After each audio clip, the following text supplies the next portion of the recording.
Hello guys, welcome back to my YouTube channel Dreams Nursing Knowledge. आज का हमारा video होने वाला है वाइटल साइंस पर। वाइटल साइंस वैसे तो एक बहुत ही ब्रॉड टॉपिक है, पर आज हम ब्रीफली डिस्कस कर रहे हैं। नॉर्मली हम आज इसमें रेंजेस की बात करेंगे कि टेम्परेचर्स, पल्स, रेस्पिरेशन, इन सब का रेंज नॉर्मली क्या होता है। नॉर्मल पर्सनस को भी जो है पता होना चाहिए अपने वाइटल्स का। तो सिंपली ये एक बहुत ही इजी टॉपिक होने वाला है, और इसमें से जो डायरेक्ट जब हमारे एग्ज़ाम में क्वेश्चन पुट अप होते हैं डायरेक्ट रेंज को लेके, तो वो भी हमारा इसमें कवर हो जाएगा। तो चलिए हम स्टार्ट करते हैं हमारा टॉपिक। फर्स्टली हम इंट्रोडक्शन की बात करते हैं कि वाइटल साइंस क्या होते हैं। तो वाइटल साइन को हम क्या बोलते हैं? It is also known as cardinal sign. ये एग्ज़ाम में क्वेश्चन आता है, vital sign is also known as. तो इसका एक और नाम क्या होता है? Cardinal sign. नेक्स्ट हम डेफिनेशन की बात करें तो वाइटल साइंस की डेफिनेशन है, vital signs are the sign of life which used in measurement the level of health. जो हमारा हेल्थ है उसका लेवल चेक करने के लिए जो साइंस बने हुए हैं उन्हें हम वाइटल साइन कहते हैं। तो जो वाइटल साइन है वो हमारी हेल्थ के लेवल का मेज़रमेंट कर रहे हैं। जो भी हमारी हेल्थ में अल्ट्रेशन हो रहा है उसके मेज़रमेंट के लिए वाइटल साइंस बने हुए हैं। देखिए, वाइटल का मतलब होता है मेन। तो जो हमारा मेन सिस्टम है उन सब को रिकॉर्ड करने के लिए जो हमने साइन बनाया है उनको हमने नाम दिया है वाइटल साइन। जैसे कि हम देखते हैं कि क्या क्या होते हैं वाइटल साइन। तो हम वाइटल साइंस में इंक्लूड करते हैं बॉडी टेम्परेचर को, पल्स को, रेस्पिरेशन को, ब्लड प्रेशर को और पेन को। तो ये पांचों जो हैं हमारे वाइटल साइन है। ठीक है, तो अब हम इन्हें एक एक करके पढ़ेंगे। तो फर्स्टली हम डिस्कस करते हैं बॉडी टेम्परेचर से। बॉडी टेम्परेचर में हम देखते हैं बॉडी टेम्परेचर क्या है? जो हमारी बॉडी का हीट का रेगुलेशन हो रहा है उसको हमने हमारा एक वाइटल साइन इंक्लूड किया है। तो क्या है body temperature? Degree of the heat maintain by the body. हमारी बॉडी जो हीट को रेगुलेट कर रही है, हीट का जो है मेंटेनेंस हमारी बॉडी में हो रहा है, वो हो गया हमारा body temperature. Next, a balance between heat production and heat loss. तो जो हमारी बॉडी का बैलेंस है, जो हमारी बॉडी में हीट का जो प्रोडक्शन हो रहा है और हीट का लॉस हो रहा है, और जो इसके बीच में जो इसकी वजह से जो मेंटेनेंस हो रहा है, वही क्या है? हमारा बॉडी टेम्परेचर। नेक्स्ट हम बात करते हैं इसके साइट और रूट्स और कितना टाइम ड्यूरेशन के लिए हमें जो है बॉडी टेम्परेचर का मेज़रमेंट करना है, और कौन कौन सी साइट से जो है हम इसका बॉडी टेम्परेचर का मेज़रमेंट करते हैं। तो सबसे पहले हम देखिए साइट देखते हैं। हमने एक इंडेक्स के थ्रू इसको समझाने की कोशिश की है, ये बहुत आपके लिए ईजी हो जाएगा। फर्स्टली हम बात करते हैं ओरल टेम्परेचर, और ये मोस्ट फेवरेबल होता है, मोस्ट ईजी भी है इसको मेज़र करना इस रूट से। ओरल टेम्परेचर में हम देखते हैं ओरल टेम्परेचर जो हमारा कितना होता है? 98.6 डिग्री फ़ारेनहाइट। जो हमारे एग्ज़ाम में क्वेश्चन आता है तो मेनली इसी का पूछा जाता है, oral temperature, normal body temperature. तो हमारा नॉर्मल बॉडी टेम्परेचर हो गया 98.6 डिग्री फ़ारेनहाइट। ये हो गया फ़ारेनहाइट में। अगर हम डिग्री सेल्सियस की बात करें तो डिग्री सेल्सियस में होगा 37 डिग्री सेल्सियस। और जो हमारा ओरल टेम्परेचर है उसको मेज़र करने का हमारा टाइम ड्यूरेशन होता है 2 to 3 मिनट्स। 2 से 3 मिनट के लिए हम इतना ड्यूरेशन रखना है ओरल बॉडी टेम्परेचर मेज़रमेंट करने का। ठीक है, तो फर्स्टली हमारा ओरल हो गया, उसमें हम फ़ारेनहाइट की बात करें तो हमारा टेम्परेचर होगा 98.6 तो फ़ारेनहाइट में, और जो है डिग्री सेल्सियस में होगा 37 डिग्री सेल्सियस। अब हम नेक्स्ट बात करें हमारे एक्सिलरी टेम्परेचर की। तो एक्सिलरी टेम्परेचर जो हमारा ओरल टेम्परेचर होगा उससे एक कम होता है। फ़ारेनहाइट में बात करें तो 1 डिग्री कम होगा। तो जो हम ओरल में हमारा था 98.6 डिग्री फ़ारेनहाइट, तो एक्सिलरी में कितना हो जाएगा? 97.6 डिग्री फ़ारेनहाइट। और अगर हम डिग्री सेल्सियस में बात करें तो डिग्री सेल्सियस में एक्सिलरी टेम्परेचर होगा 96.4 डिग्री सेल्सियस। ठीक है, और इसका टाइम ड्यूरेशन कितना होगा? कितने टाइम के लिए हमें एक्सिलरी टेम्परेचर की साइड से रिकॉर्ड करना है? वो होगा 5 मिनट। 5 मिनट के लिए हम एक्सिलरी टेम्परेचर ले रहे हैं तो हमने 5 मिनट के लिए ड्यूरेशन हमारा रखना है। नेक्स्ट हम बात करते हैं रेक्टल टेम्परेचर। देखिए, रेक्टल टेम्परेचर जो हमारा होगा वो ओरल टेम्परेचर जो था उससे हमारा एक ज़्यादा होगा। ठीक है, नॉर्मल हम जो देखते हैं ओरल वाला ही देखते हैं। तो एक्सिलरी हमारा हो गया एक कम और रेक्टल वाला हो गया एक ज़्यादा। तो एक ज़्यादा कितना हो जाएगा, 99.6 डिग्री फ़ारेनहाइट हमारा टेम्परेचर हो जाएगा। ये हमारा फ़ारेनहाइट में हो गया। और अब हम रेक्टल टेम्परेचर को सेंटीग्रेड में बात करें तो इसका कितना होता है, 97.5 डिग्री सेंटीग्रेड जो है हमारा रेक्टल टेम्परेचर होता है। और टाइम ड्यूरेशन की बात करें तो 2 मिनट इसका टाइम ड्यूरेशन होता है। रेक्टल टेम्परेचर देखो ज़्यादा क्यों होता है, क्योंकि सबसे ज़्यादा ब्लड सप्लाई होती है, इसलिए हमारा टाइम ड्यूरेशन भी कम है और बॉडी टेम्परेचर भी जो है ज़्यादा होगा। और मोस्ट रिलायबल की बात करें तो वो टेम्परेचर कहाँ का माना जाता है, रेक्टल टेम्परेचर माना जाता है। नेक्स्ट हम और अदर रूट कौन सा है जहाँ से हम बॉडी टेम्परेचर मेजरमेंट कर सकते हैं, तो टिम्पैनिक मेम्ब्रेन है, वहाँ से हम वैसे नॉर्मली यूज़ नहीं करते हैं। अगर करते भी है तो बच्चों में यूज़ किया जाता है, बट नॉर्मली नहीं करते हैं। तो टिम्पैनिक मेम्ब्रेन के बॉडी टेम्परेचर की बात करें तो 98.6 डिग्री फ़ारेनहाइट। और कितनी देर के लिए हम टाइम ड्यूरेशन कितना रखना है, तो 2 to 3 सेकेंड जो है वहाँ से उसका टाइम ड्यूरेशन होगा टिम्पैनिक मेम्ब्रेन से टेम्परेचर रिकॉर्डिंग का। ठीक है, तो ये 4 साइट्स है जहाँ से हम बॉडी टेम्परेचर रिकॉर्ड कर सकते हैं। कौन कौन सा हो गया, ओरल, एक्सिला, रेक्टल और टिम्पैनिक मेम्ब्रेन। क्वेश्चन जो हमारा एग्जाम में आएगा वो यहीं से आता है। नॉर्मल बॉडी टेम्परेचर पूछ लेंगे, एक्सिला का पूछ लेंगे, रेक्टल का पूछ लेंगे और इनका ड्यूरेशन आ जाता है। तो ये हमारा फर्स्ट वाइटल साइन हो गया बॉडी टेम्परेचर। अब हम नेक्स्ट वाइटल साइन की बात करते हैं। नेक्स्ट हमारा सेकंड वाइटल साइन है वो है पल्स, इसको और हम हार्ट रेट भी बोलते हैं। ठीक है, तो क्या होता है पल्स और heart rate? The rhythmic dilation of artery that result from beating of the heart.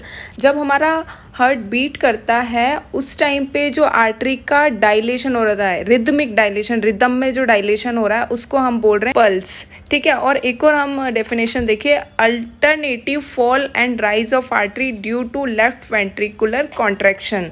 ठीक है, तो जब लेफ्ट वेंट्रिकुलर का कॉन्ट्रैक्शन हो रहा है तब हमारी आर्टरी में जो फॉल और राइज हो रहा है उसी को हम बोल रहे हैं पल्स। और नॉर्मली हम देखें तो हमारी आर्टरी का रिदमिक डायलेशन भी क्या है, पल्स है। नेक्स्ट हम देखते हैं कि जो स्टडी ऑफ पल्स होती है उसके लिए हमने क्या टर्म यूज़ किया है। तो स्टडी ऑफ पल्स को हम बोलते हैं सिम्फेनोग्राफी। सिम्फेनोग्राफी क्या है, स्टडी ऑफ पल्स। नेक्स्ट अब हम देखने वाले हैं कि जो पल्स रेट है वो एज के अकॉर्डिंग किस तरीके से डिफरेंट होती है और किस एज के अकॉर्डिंग कितना पल्स रेट होता है।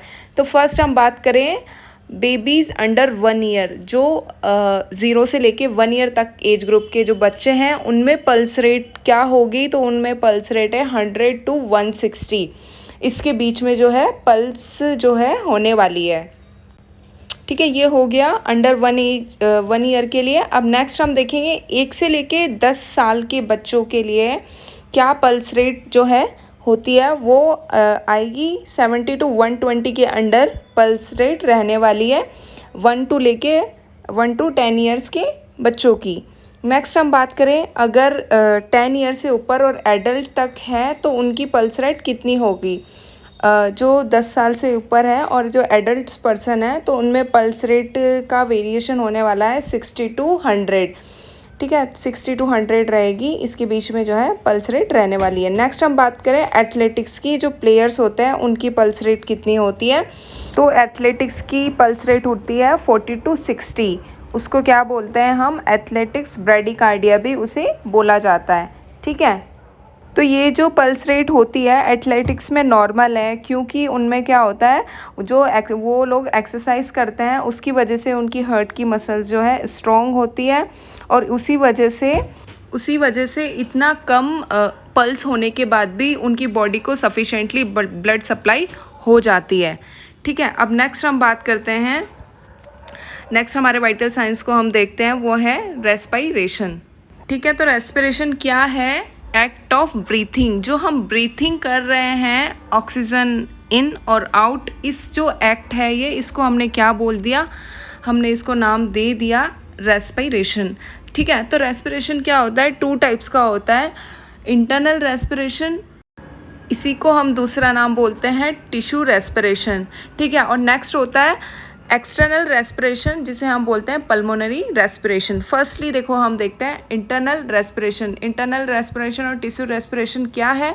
Gases exchange between blood and tissue. जो गैसेस का एक्सचेंज होगा बिटवीन ब्लड और टिश्यू को, उसको हमने बोल दिया इंटरनल रेस्पिरेशन। और एक्सटर्नल की बात करें, पल्मोनरी रेस्पिरेशन की बात करें, तो गैसेस का एक्सचेंज कहाँ पे होगा?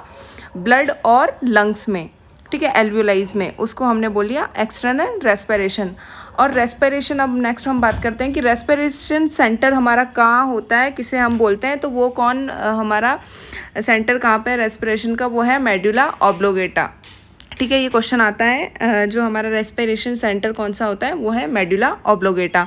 अब हम एज के अकॉर्डिंग रेस्पिरेशन की बात करते हैं कि हमारा रेस्पिरेशन कितना होता है डिफरेंट एज ग्रुप्स के अकॉर्डिंग।